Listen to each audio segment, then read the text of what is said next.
하나님께 모두 맡겼다고 했지만 여전히 불안하신가요? 지금 당장 하나님께 도움을 요청하는 기도 6개월까지입니다.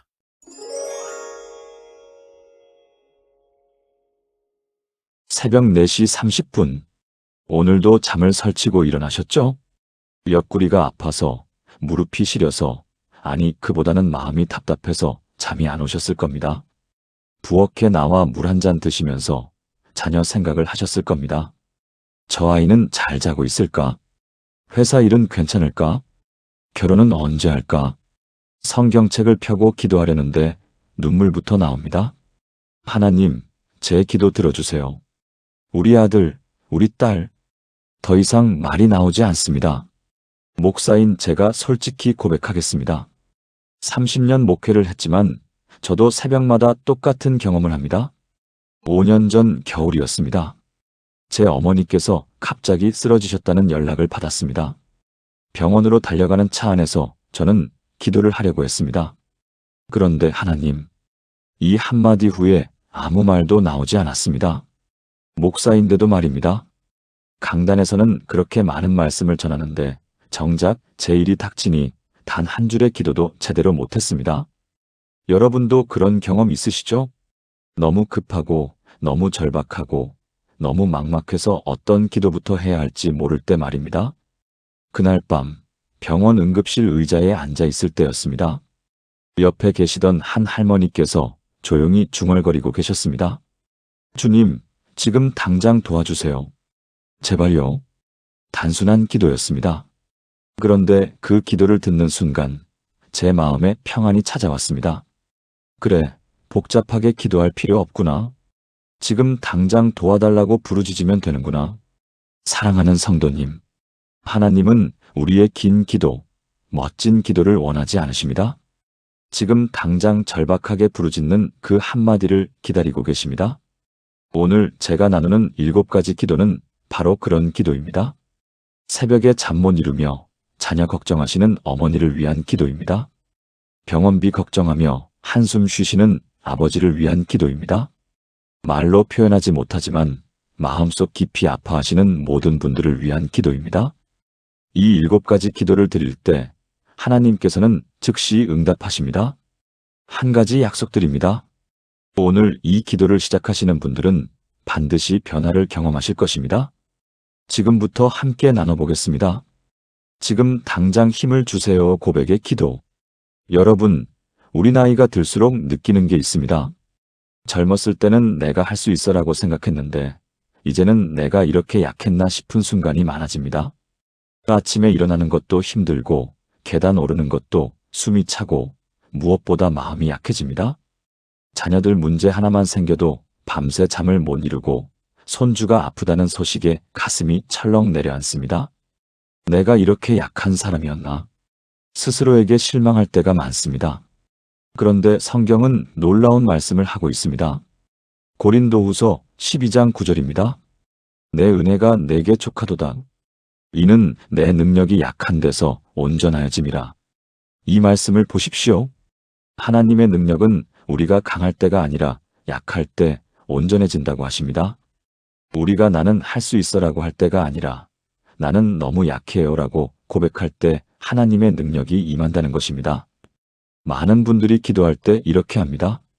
하나님, 제가 강해지게 해주세요. 제가 이겨낼 수 있게 해주세요. 물론 나쁜 기도는 아닙니다. 하지만 하나님이 더 기뻐하시는 기도가 있습니다. 하나님, 저는 너무 약합니다. 제 힘으로는 도저히 안 됩니다. 지금 당장 주님의 힘을 주세요. 이것이 바로 하나님께서 기다리시는 기도입니다. 작년 봄, 인천에 사시는 김말자, 권사님 68세의 이야기입니다. 권사님은 30년 넘게 신앙생활을 하셨는데 늘 나는 강해야 해라고 생각하며 사셨습니다. 교회에서도 늘 밝은 모습으로 봉사하시고 다른 분들을 위로하고 격려하는 분이셨습니다. 그런데 2년 전 큰딸이 이혼 위기에 처했습니다. 사위의 외도 때문이었습니다. 권사님은 완전히 무너졌습니다. 내가 기도를 안 해서 그런가? 내가 믿음이 약해서 그런가? 자책하며 더 열심히 기도했습니다. 새벽 기도도 빠지지 않고 금식 기도도 했습니다. 하지만 상황은 나아지지 않았고 오히려 권사님의 건강만 나빠졌습니다. 혈압이 오르고 불면증이 생기고 우울증까지 왔습니다.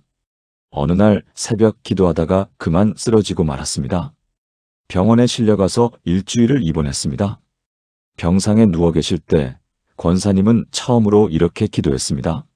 하나님, 저 이제 못하겠어요. 제가 너무 약해요. 제 힘으로는 안 돼요. 주님이 해주세요. 눈물을 흘리며 고백했습니다. 그 순간부터였습니다. 이상하게 마음의 평안이 찾아왔습니다.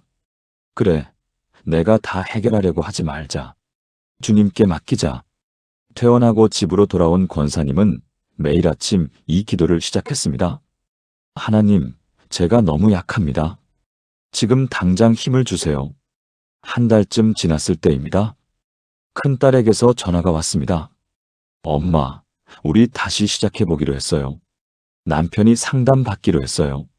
권사님은 그 자리에서 눈물을 흘렸습니다.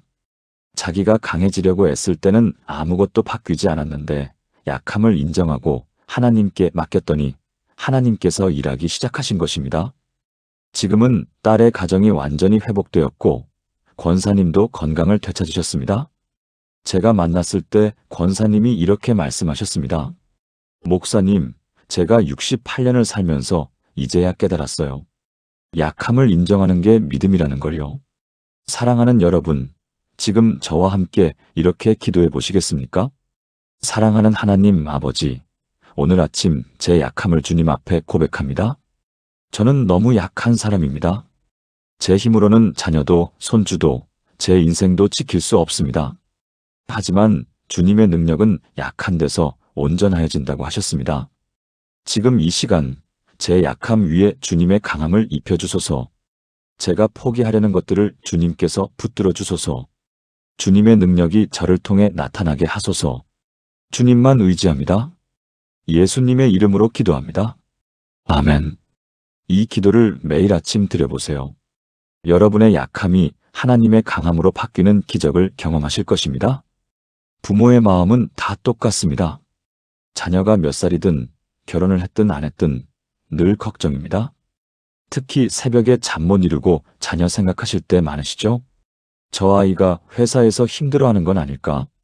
며느리와는 잘 지내고 있을까? 손주들은 잘 크고 있을까? 걱정이 꼬리에 꼬리를 물고 이어집니다. 그러다가 기도하게 됩니다. 하나님, 우리 아이 좀 지켜주세요. 그런데 이렇게 기도하고 나서도 마음이 불안합니다. 내 기도를 하나님이 들으실까? 성경에 가장 아름다운 자녀 축복 기도가 있습니다. 민수기 6장 24절부터 26절입니다. 여호와는 내게 복을 주시고 너를 지키시기를 원하며 여호와는 그의 얼굴을 내게 비추사 은혜 베푸시기를 원하며 여호와는 그 얼굴을 내게로 향하여 드사 평강 주시기를 원하노라. 이것은 아론의 축복 기도입니다. 하나님께서 직접 모세에게 가르쳐 주신 기도입니다. 이 기도의 핵심이 무엇입니까? 너를 지키시기를 원하며 하나님께서 우리 자녀를 지키신다는 것입니다. 우리가 지키는 게 아니라 하나님께서 지키십니다. 우리는 늘 자녀를 내 힘으로 지키려고 합니다. 전화해서 잔소리하고 이것저것 챙기고 걱정하고 또 걱정합니다. 하지만 우리가 할 수 있는 일은 한계가 있습니다. 자녀가 직장에서 무슨 일을 겪는지, 마음에 무슨 고민이 있는지 우리는 다 알 수 없습니다. 그러나 하나님은 다 아십니다. 그리고 지키십니다. 대구에 사시는 박영수 집사님 71세의 이야기를 나눠드리겠습니다. 집사님에게는 아들이 둘 있습니다.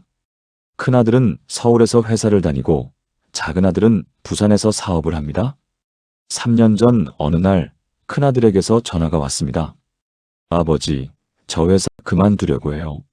10년 넘게 다니던 회사였습니다. 집사님은 깜짝 놀라셨습니다. 왜? 무슨 일 있니? 그냥 너무 힘들어요. 자세한 이야기는 하지 않았지만 목소리에서 지쳐있음이 느껴졌습니다. 그날부터 집사님은 잠을 못 이루셨습니다. 내가 뭘 잘못했나? 어떻게 해야 하나? 매일 아들에게 전화했습니다. 아들아, 조금만 참아라. 다 잘 될 거야. 하지만 상황은 나아지지 않았고 아들은 점점 연락을 피하기 시작했습니다. 집사님은 더 조급해지셨습니다.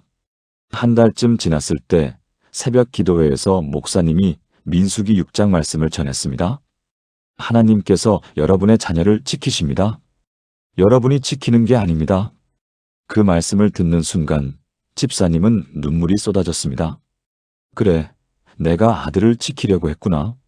하나님께 맡기지 못하고. 그날부터 집사님은 기도를 바꾸셨습니다. 매일 아침 민수기 6장 말씀으로 기도하셨습니다. 하나님, 제 큰아들 지금 당장 지켜주세요. 주님께서 복을 주시고 지키시며 주님의 얼굴을 비추사 은혜 베푸시고 주님의 얼굴을 향하여 드사 평강 주시옵소서. 그리고 아들에게 연락하는 횟수를 줄이셨습니다. 대신 하루에 3번 이 기도를 드렸습니다. 일주일쯤 지났을 때입니다. 아들에게서 전화가 왔습니다. 아버지, 저 괜찮아요. 걱정 마세요. 제가 좀 예민했나 봐요. 목소리가 훨씬 밝아져 있었습니다. 한 달 후 아들이 집에 내려왔습니다. 그리고 이야기했습니다. 직장에서 부당한 일을 당해서 힘들었는데 용기를 내서 상사에게 이야기했고 상황이 개선되었다고 했습니다. 아버지, 이상한 게 뭔지 아세요? 한 달 전부터 갑자기 마음에 평안이 찾아왔어요. 그래서 용기가 났어요. 집사님은 그 말을 듣고 하나님께 감사했습니다. 자기가 매일 3번씩 민수기 6장으로 기도하기 시작한 게 바로 한 달 전이었으니까요. 지금 큰아들은 회사에서 승진도 하고 잘 지내고 있습니다. 집사님은 지금도 매일 아침 2 아들과 며느리들, 손주들 이름을 하나씩 부르며 민수기 6장으로 기도하십니다. 사랑하는 부모님들, 지금 저와 함께 이렇게 기도해 보시겠습니까? 전능하신 하나님 아버지, 제 자녀를 주님께 올려드립니다. 자녀 이름을 부르세요. 여호와는 에게 복을 주시고 를 지키시기를 원합니다. 여호와는 그의 얼굴을 에게 비추사 은혜 베푸시기를 원합니다. 여호와는 그 얼굴을 에게로 향하여 드사 평강 주시기를 원합니다. 지금 당장 제 자녀의 직장에서, 가정에서, 관계에서 주님께서 지켜주소서. 제가 모르는 어려움이 있다면 주님께서 해결해 주소서. 주님의 손이 제 자녀 위에 있음을 믿습니다. 예수님의 이름으로 기도합니다. 아멘. 매일 아침 이 기도를 드리시면 여러분의 자녀를 하나님께서 지키십니다. 나이가 들면서 가장 힘든 것 중 하나가 건강 문제입니다. 아침에 일어나면 여기저기 안 아픈 데가 없습니다. 무릎, 허리, 어깨, 손목. 병원에 가면 나이 때문입니다라는 말만 듣습니다. 약을 먹어도 일시적일 뿐 근본적으로 나아지지 않습니다.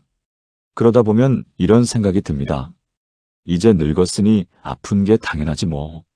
참고 살아야지. 하지만 성경은 다르게 말씀하십니다. 시편 103편 2절부터 3절입니다. 내 영혼아 여호와를 송축하며 그의 모든 은택을 잊지 말지어다. 그가 내 모든 죄악을 사하시며 내 모든 병을 고치시며.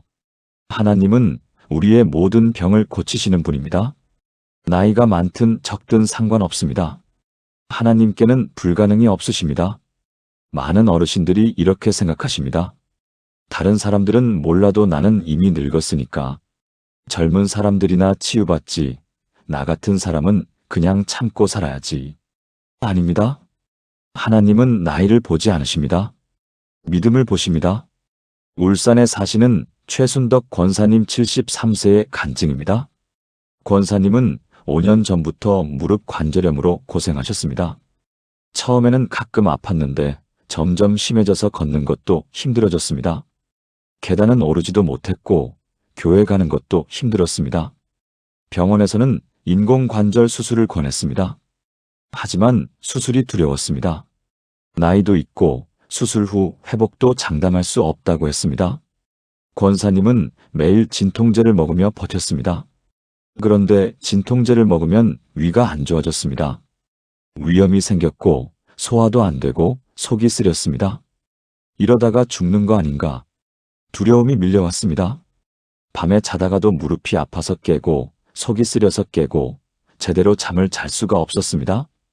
낮에는 아픈 몸을 이끌고 하루를 버티고 밤에는 잠을 못 자고 권사님은 점점 우울해졌습니다. 차라리 빨리 주님 곁으로 가고 싶다. 이런 생각까지 하게 되었습니다. 어느 날 새벽 권사님은 통증 때문에 잠에서 깼습니다. 새벽 3시였습니다. 진통제를 먹을까 하다가 그냥 성경을 펼쳤습니다. 시편 103편이 눈에 들어왔습니다. 그가 내 모든 병을 고치시며 이 구절을 읽는 순간 눈물이 쏟아졌습니다. 그래, 하나님은 내 병도 고치실 수 있으신 분이시지. 권사님은 그 자리에서 무릎을 꿇었습니다. 아파서 무릎 꿇는 것도 힘들었지만 간절한 마음에 꿇었습니다. 하나님, 제 몸이 너무 아픕니다. 지금 당장 치유해 주세요. 주님께서 내 모든 병을 고치신다고 하셨잖아요. 저를 고쳐주세요. 눈물을 흘리며 30분 넘게 기도했습니다. 그날부터 권사님은 매일 새벽 이 기도를 시작했습니다. 처음 일주일은 아무 변화가 없었습니다. 2주가 지나도 마찬가지였습니다. 하지만 권사님은 포기하지 않았습니다. 3주째 되던 어느 날 아침이었습니다. 일어나서 침대에서 내려오는데 이상했습니다. 오늘은 왜 덜 아프지? 처음에는 착각인가 싶었습니다. 하지만 그날 하루 종일 무릎이 평소보다 덜 아팠습니다. 그 다음 날도 조금씩 나아지기 시작했습니다. 한 달이 지났을 때 권사님은 진통제 없이도 지낼 수 있게 되었습니다. 2달째 계단을 천천히 오를 수 있게 되었습니다. 3달째 교회까지 걸어갈 수 있게 되었습니다. 6개월 후 병원에 갔더니 의사가 놀랐습니다. 권사님, 무릎이 많이 좋아지셨네요. 뭐 특별히 하신 거 있으세요? 권사님은 웃으며 대답했습니다. 하나님께 기도했습니다. 의사는 믿지 못하겠다는 표정이었지만 권사님은 알았습니다.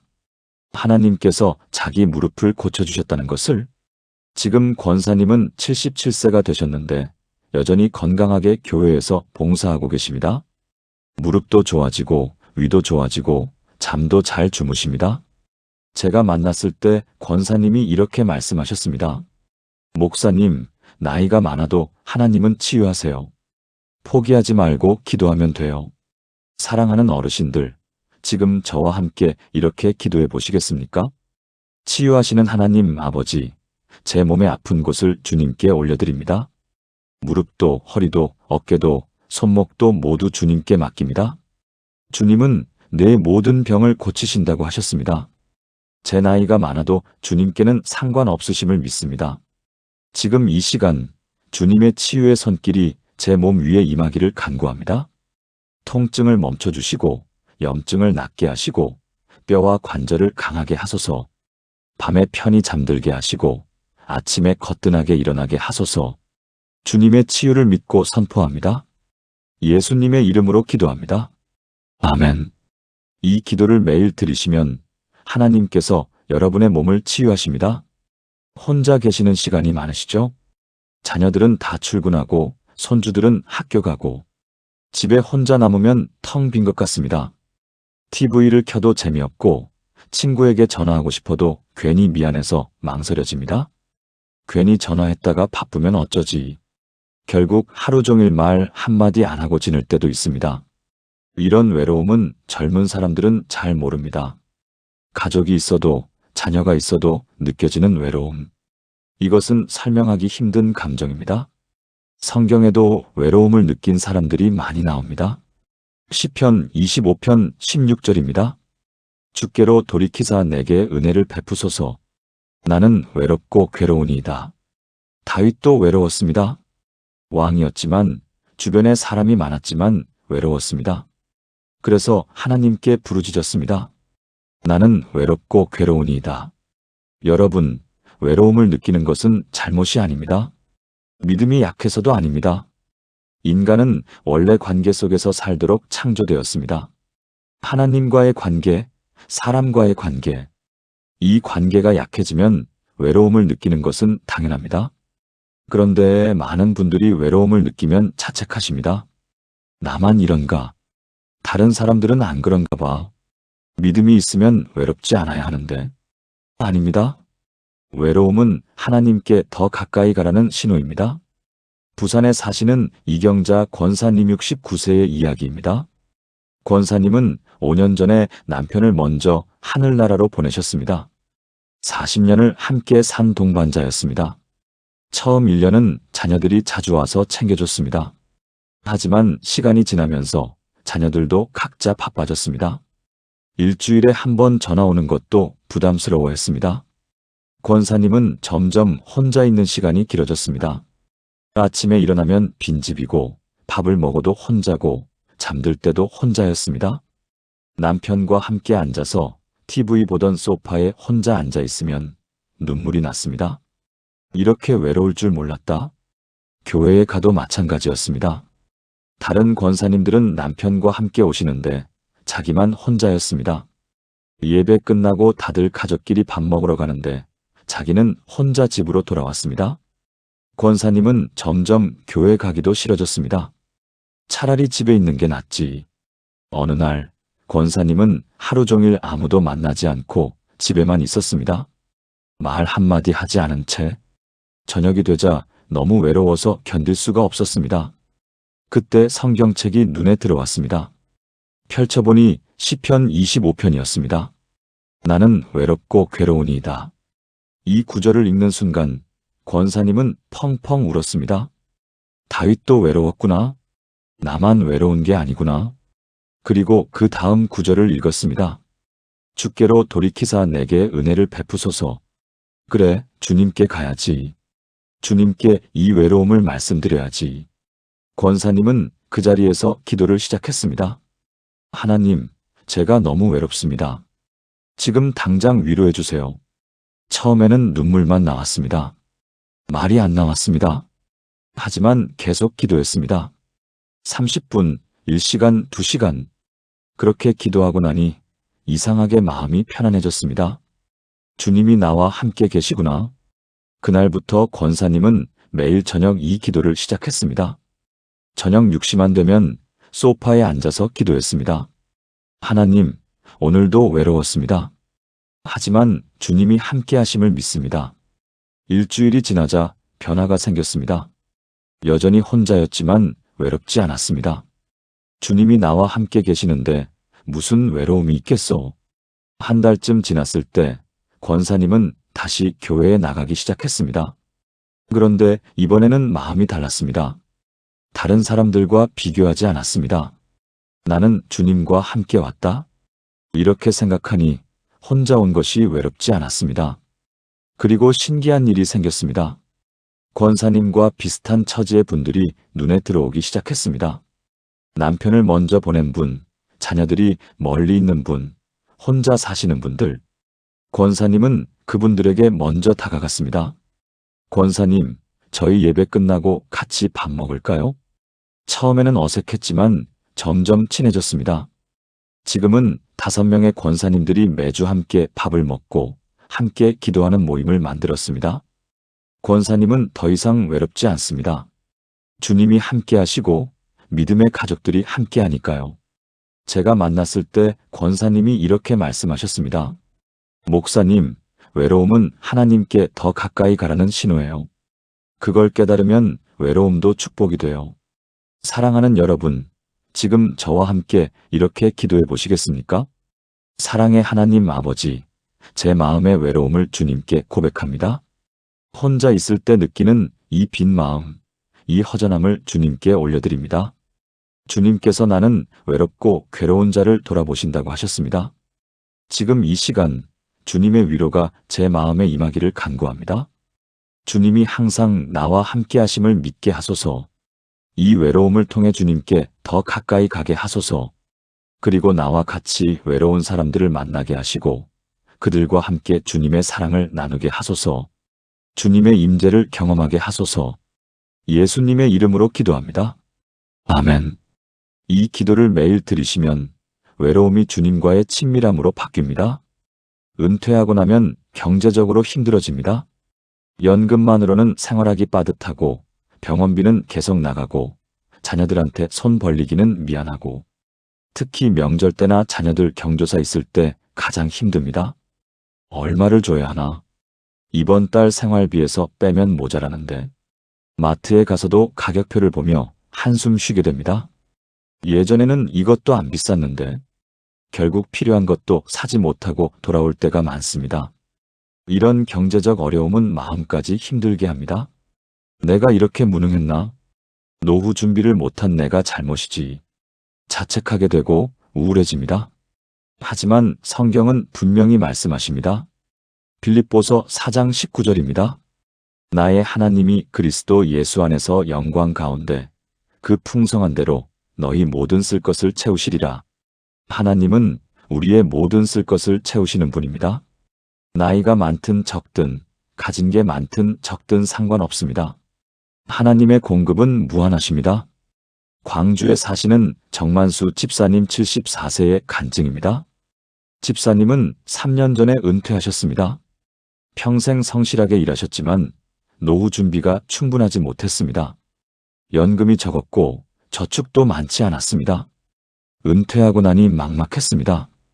집사님과 사모님 두 분이 생활하기에도 빠듯한 연금이었습니다. 게다가 집사님은 당뇨가 있어서 약값도 만만치 않았습니다. 한두 달은 그럭저럭 견뎠습니다. 하지만 반년쯤 지나자 저축했던 돈이 바닥나기 시작했습니다. 어느 날 큰딸이 결혼한다는 소식을 전했습니다. 기쁜 소식이었지만 집사님은 기뻐할 수가 없었습니다. 축의금을 얼마나 줘야 하나? 결혼 준비도 도와줘야 할 텐데. 통장을 확인했더니 50만 원밖에 남지 않았습니다. 그날 밤 집사님은 잠을 못 이루셨습니다. 사모님께도 차마 말씀드릴 수가 없었습니다. 새벽에 혼자 거실에 나와 앉아 계셨습니다. 하나님, 제가 뭘 잘못한 겁니까? 평생 교회 열심히 다녔고 11조도 빠뜨리지 않았는데 왜 이렇게 어려운 겁니까? 원망 섞인 기도였습니다. 그때 성경책이 눈에 들어왔습니다. 펼쳐보니 빌립보서 4장이었습니다. 나의 하나님이 그리스도 예수 안에서 영광 가운데 그 풍성한 대로 너희 모든 쓸 것을 채우시리라. 이 말씀을 읽는 순간 집사님은 눈물이 났습니다. 그래, 하나님이 채우신다고 하셨지. 내가 채우는 게 아니라. 집사님은 그 자리에서 기도를 시작했습니다. 하나님, 제 경제가 너무 어렵습니다. 지금 당장 채워주세요. 주님께서 모든 쓸 것을 채우신다고 하셨습니다. 저를 믿습니다. 그날부터 집사님은 매일 아침 이 기도를 드렸습니다. 일주일이 지났습니다. 어느 날 오랜만에 옛 직장 동료에게서 전화가 왔습니다. 집사님, 요즘 어떻게 지내세요? 혹시 시간 있으시면 우리 회사 일 좀 도와주실 수 있으세요? 일주일에 이틀만요. 젊은 애들은 경험이 없어서요. 집사님은 깜짝 놀라셨습니다. 일주일에 이틀, 하루 10만 원씩이면 한 달에 80만 원이었습니다. 제가 나이가 있는데 괜찮겠습니까? 아니요, 집사님 같은 분이 필요해요. 집사님은 그 자리에서 하나님께 감사했습니다. 한 달 후 딸의 결혼식이 있었습니다. 집사님은 축의금도 넉넉히 주고 딸에게 필요한 것도 사줄 수 있었습니다. 딸이 눈물을 흘리며 말했습니다. 아버지, 감사해요. 아버지가 은퇴하셔서 힘드실 텐데. 집사님은 웃으며 대답했습니다. 하나님이 채우셨단다. 그 후로 집사님은 2년 넘게 일주일에 이틀씩 일을 하셨습니다. 경제적으로 안정되었을 뿐만 아니라 일을 하니 건강도 좋아지고 보람도 느꼈습니다. 지금도 집사님은 매일 아침 빌립보서 4장 19절로 기도하십니다. 제가 만났을 때 집사님이 이렇게 말씀하셨습니다. 목사님, 하나님은 정말 채우세요. 우리가 걱정할 필요가 없어요. 사랑하는 여러분, 지금 저와 함께 이렇게 기도해 보시겠습니까? 공급하시는 하나님 아버지, 제 경제적 어려움을 주님께 올려드립니다. 통장의 잔고가 줄어들고 필요한 것이 많고 막막한 이 상황을 주님께 맡깁니다.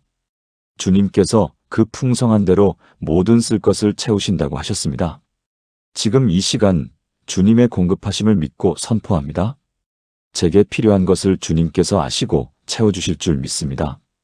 좋은 일자리를, 뜻하지 않은 수입을, 예상치 못한 축복을 보내주소서. 자녀들에게 부담 주지 않고 필요한 것을 넉넉히 누리게 하소서. 주님의 풍성하심을 경험하게 하소서. 예수님의 이름으로 기도합니다. 아멘. 이 기도를 매일 드리시면 하나님께서 여러분의 경제를 채우십니다. 나이가 들면서 인간관계도 복잡해집니다. 며느리와의 관계, 사위와의 관계, 손주들과의 관계. 예전처럼 쉽지 않습니다. 한마디 했다가 분위기 이상해지고 조심스럽게 대하다 보면 오히려 더 어색해집니다. 특히 며느리와의 관계가 가장 어렵습니다. 좋은 게 좋다고 넘어가려 해도 마음 한구석이 불편합니다. 내가 뭘 잘못했나? 너무 참기만 하나? 친구들과의 관계도 마찬가지입니다. 오래 알고 지낸 사이인데도 어느 순간부터 어긋나기 시작합니다. 작은 오해가 생기고 설명하려다가 더 꼬이고 결국 연락을 끊게 됩니다. 나이 들어서 친구까지 잃으면 뭐가 남나? 속상하지만 어떻게 해야 할지 모르겠습니다. 성경은 관계 회복에 대해 분명히 말씀하십니다. 마태복음 5장 9절입니다. 화평하게 하는 자는 복이 있나니 그들이 하나님의 아들이라 일컬음을 받을 것이며.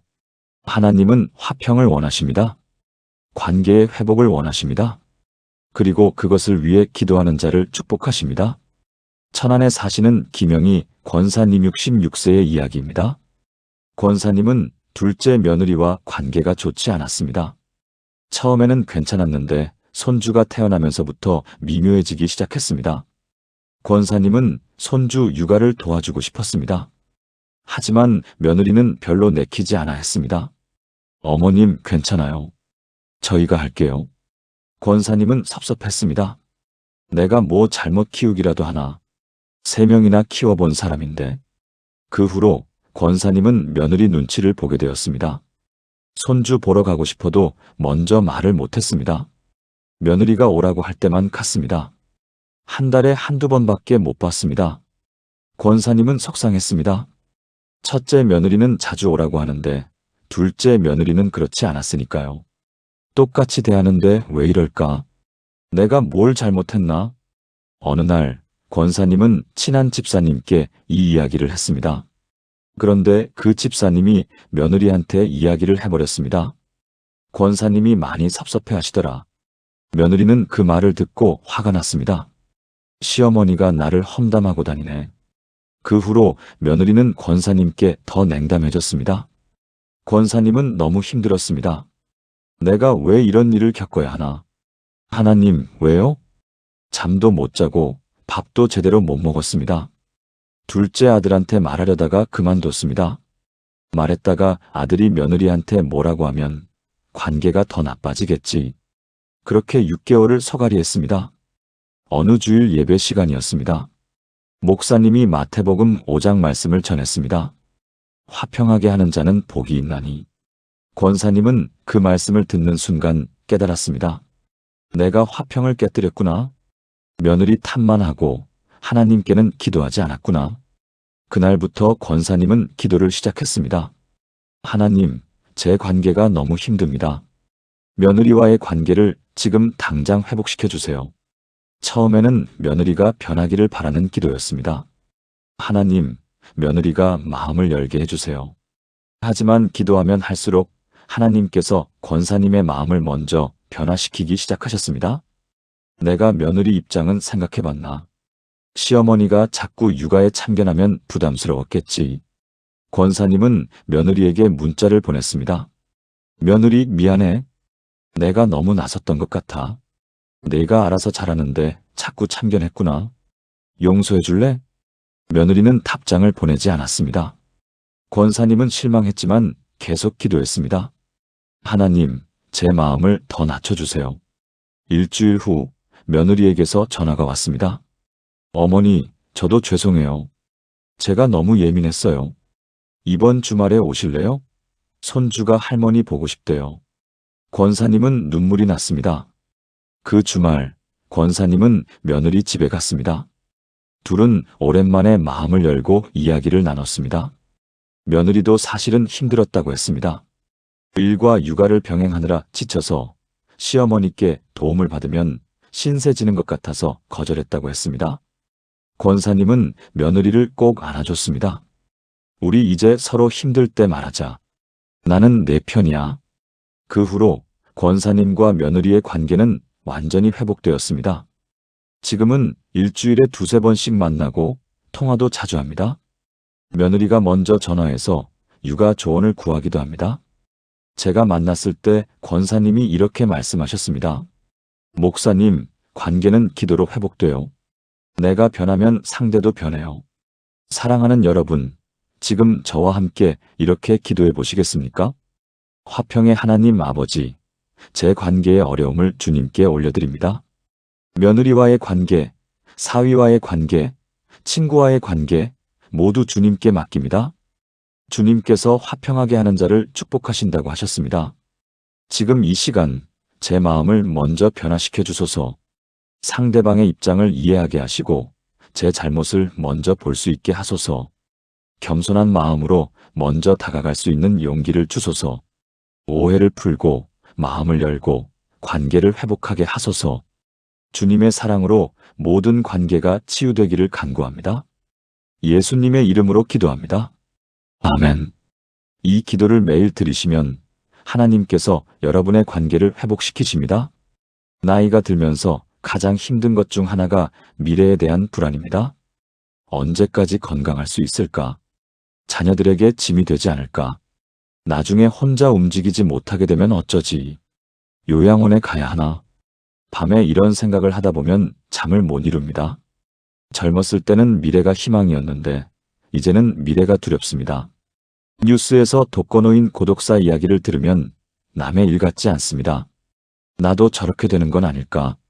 자녀들한테 말하고 싶어도 차마 입이 떨어지지 않습니다. 괜히 걱정시키고 싶지 않아. 결국 혼자 속으로만 앓게 됩니다. 하지만 성경은 우리에게 놀라운 약속을 주십니다. 빌립보서 4장 6절부터 7절입니다. 아무것도 염려하지 말고 다만 모든 일에 기도와 간구로 너희 구할 것을 감사함으로 하나님께 아뢰라. 그리하면 모든 지각에 뛰어난 하나님의 평강이 그리스도 예수 안에서 너희 마음과 생각을 지키시리라. 아무것도 염려하지 말라고 하십니다. 미래에 대해서도 건강에 대해서도 자녀에 대해서도 대신 기도하라고 하십니다. 그러면 하나님의 평강이 우리 마음을 지킨다고 약속하십니다. 서울에 사시는 박철수 집사님 75세의 간증입니다. 집사님은 2년 전부터 심한 불안증에 시달렸습니다.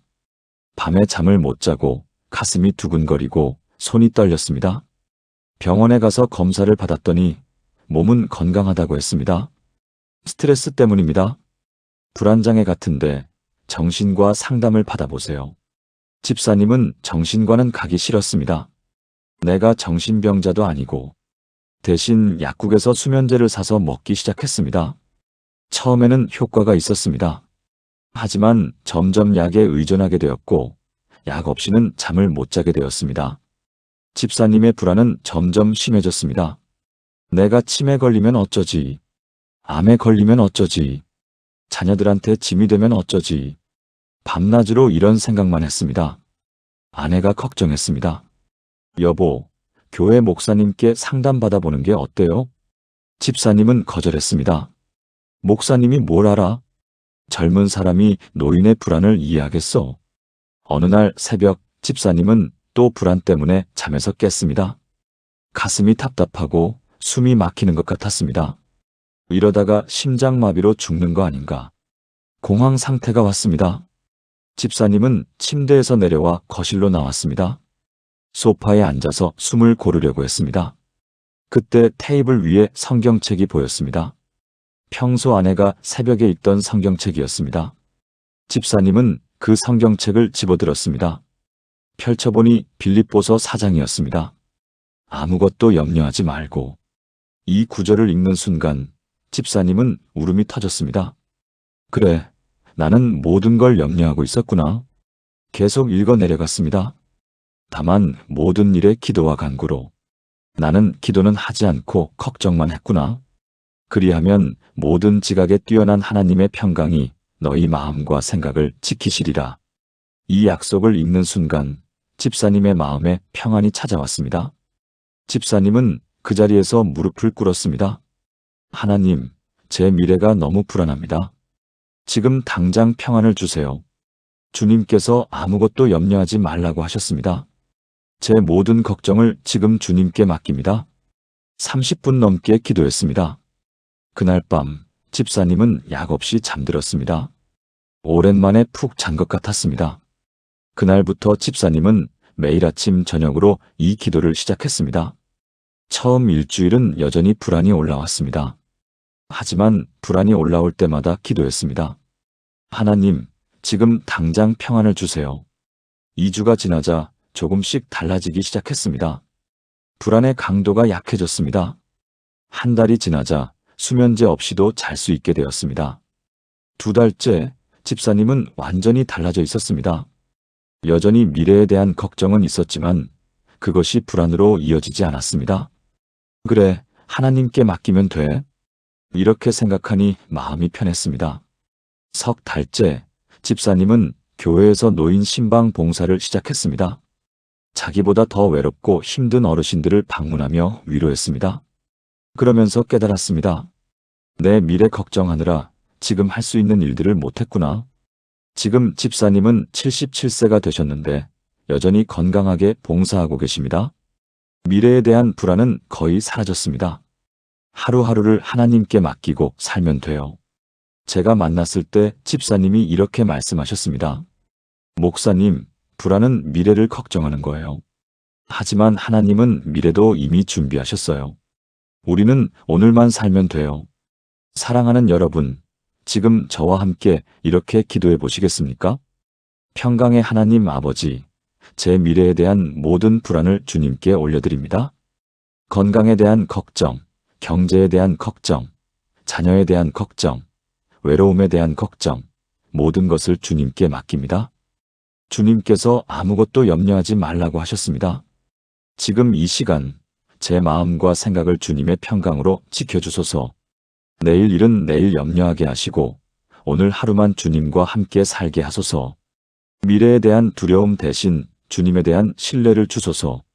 불안 대신 평안을, 걱정 대신 감사를, 두려움 대신 소망을 주소서. 모든 지각에 뛰어난 하나님의 평강이 제 마음에 넘치게 하소서. 예수님의 이름으로 기도합니다. 아멘. 이 기도를 매일 드리시면 불안이 평안으로 바뀝니다. 사랑하는 성도님, 지금까지 나눈 7가지 기도를 하나로 엮어서 함께 드리겠습니다. 이 기도는 여러분의 모든 필요를 담고 있는 기도입니다. 함께 기도하시겠습니까? 전능하신 하나님 아버지, 오늘 이 시간 주신 7가지 기도의 약속들을 감사드립니다. 제 약함을 강함으로 바꾸시고 제 자녀를 지키시며 제 몸을 치유하시고 제 외로움을 위로하시며 제 경제를 채우시고 제 관계를 회복시키며 제 불안을 평안으로 바꾸신다는 약속을 감사드립니다. 저는 고백합니다. 저는 너무 약한 사람이지만 주님의 능력이 약한 데서 온전하여진다고 하셨습니다. 제 자녀들을 제가 지킬 수 없지만 여호와께서 복을 주시고 지키신다고 하셨습니다. 제 몸이 아프지만 주님은 내 모든 병을 고치신다고 하셨습니다. 저는 외롭고 괴롭지만 주님께서 나를 돌아보신다고 하셨습니다. 제 경제 상황이 어렵지만 주님께서 모든 쓸 것을 채우신다고 하셨습니다. 제 인간관계가 힘들지만 화평하게 하는 자를 축복하신다고 하셨습니다. 제 미래가 불안하지만 아무것도 염려하지 말라고 하셨습니다. 오늘부터 저와 제 가족이 매일 아침 이 7가지 기도로 하루를 시작하게 하소서. 이 기도가 우리 삶의 반석이 되게 하시고 우리 가정의 축복이 되게 하소서. 약함 대신 강함을, 걱정 대신 평안을, 질병 대신 건강을, 외로움 대신 위로를, 가난 대신 풍성함을, 다툼 대신 화평을, 불안 대신 평강을 주소서. 제가 살아있는 모든 날 동안 주님의 선하심을 경험하게 하시고 제 자녀와 손주들도 이 기도의 능력을 경험하게 하소서. 우리의 날들을 길게 하시고 만족하게 하시며 주님의 구원을 우리 눈으로 보게 하소서. 이 모든 것이 주님의 약속이심을 믿고 신뢰하며 의지합니다. 살아계신 예수 그리스도의 이름으로 기도합니다. 아멘. 사랑하는 성도님, 지금까지 7가지 기도를 함께 나눴습니다. 첫 번째, 하나님, 제가 너무 약합니다. 지금 당장 힘을 주세요. 약함을 인정할 때 하나님의 능력이 임합니다. 두 번째, 하나님, 제 자녀를 지금 당장 지켜주세요. 우리가 지키는 게 아니라 하나님께서 지키십니다. 세 번째, 하나님, 제 몸이 너무 아픕니다. 지금 당장 치유해 주세요. 나이가 많아도 하나님은 치유하십니다. 네 번째, 하나님, 제 마음이 너무 외롭습니다. 지금 당장 위로해 주세요. 외로움은 하나님께 더 가까이 가라는 신호입니다. 다섯 번째, 하나님, 제 경제 상황이 너무 어렵습니다. 지금 당장 채워주세요. 하나님은 모든 쓸 것을 채우시는 분입니다. 여섯 번째, 하나님, 제 인간 관계가 너무 힘듭니다. 지금 당장 회복시켜 주세요. 내가 먼저 변하면 관계도 회복됩니다. 일곱 번째, 하나님, 제 미래가 너무 불안합니다. 지금 당장 평안을 주세요. 오늘만 살면 됩니다. 미래는 하나님께 맡기면 됩니다. 이 7가지 기도를 매일 아침 드려보세요. 여러분의 삶이 변화되는 것을 경험하실 것입니다. 목사님, 제가 나이가 많은데 정말 변할 수 있을까요? 물어보시는 분이 계실 것 같습니다. 제가 확신을 갖고 말씀드립니다. 나이는 상관없습니다. 하나님께는 불가능이 없으십니다. 오늘 이 기도를 시작하시는 분들은 반드시 하나님의 응답을 경험하실 것입니다. 이 영상이 도움이 되셨다면 좋아요 버튼을 눌러주시고 댓글란에 아멘이라고 남겨주세요. 그리고 여러분 주변에 힘들어하시는 어르신들이 계시다면 이 영상을 꼭 공유해주세요. 하나님의 은혜가 여러분과 여러분의 가정에 넘치기를 기도합니다. 오늘도 주님과 함께 승리하시길 바랍니다. 감사합니다.